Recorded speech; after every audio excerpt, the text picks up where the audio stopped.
Most direct drive reviews are lying to you. Well, maybe not lying, but they are focused on the wrong things.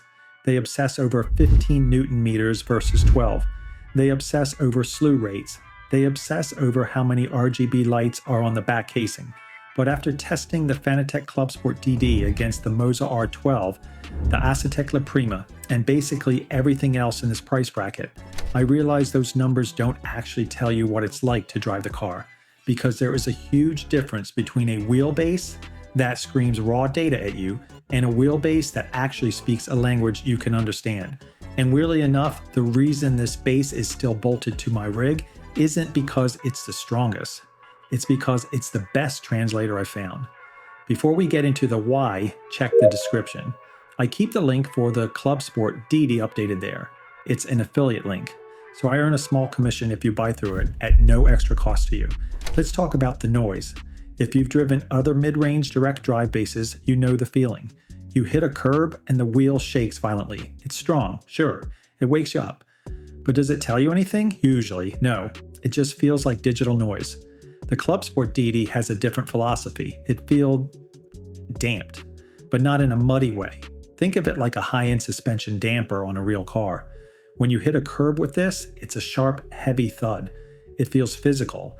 It's a dense impact. It stops feeling like a peripheral and starts feeling like a steering column. This creates a specific advantage on track: bravery. When a wheelbase is too sharp or grainy, which is a problem I have with some competitors, you hesitate. You're fighting the oscillations. With the ClubSport, the center feels heavy and planted. Mid-corner, when the tires are screaming, the wheel strikes this perfect balance of holding the weight while still letting those little details, the tire scrub, the texture, poke through the heaviness. It makes you faster, not because it has more torque, but because you aren't afraid of it. Now, physically, Fanatec has finally grown up. If you remember the old CSL bases, they felt like toys. This is an industrial brick. The cooling fins are structural. It's passive cooling, which means no fans whining in your ear at lap 40 of a stint. And crucially, the QR2, this is the biggest upgrade in Fanatec history.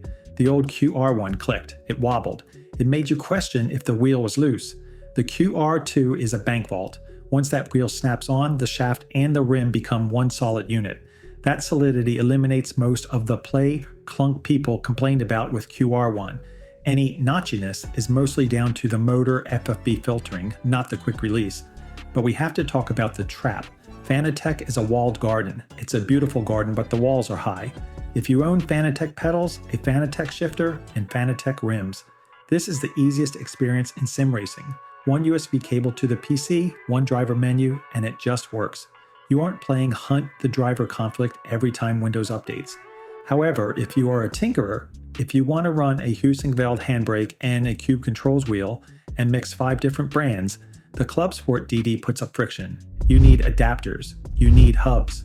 You miss out on the clean, integrated ecosystem perks.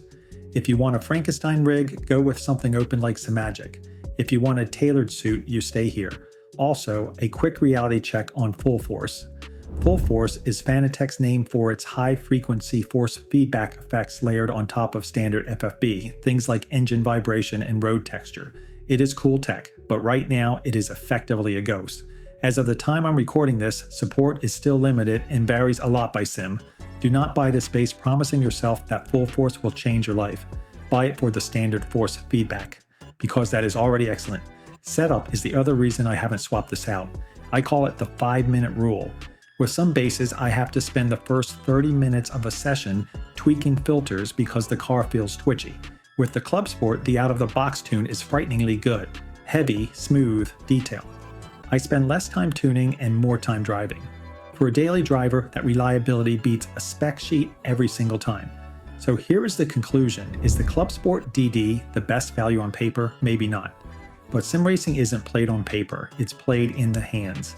And in the hands, this base offers a level of consistency, build quality, and communication that makes it disappear. And that is the highest compliment I can give a wheelbase. It stops being a gadget and just becomes a car.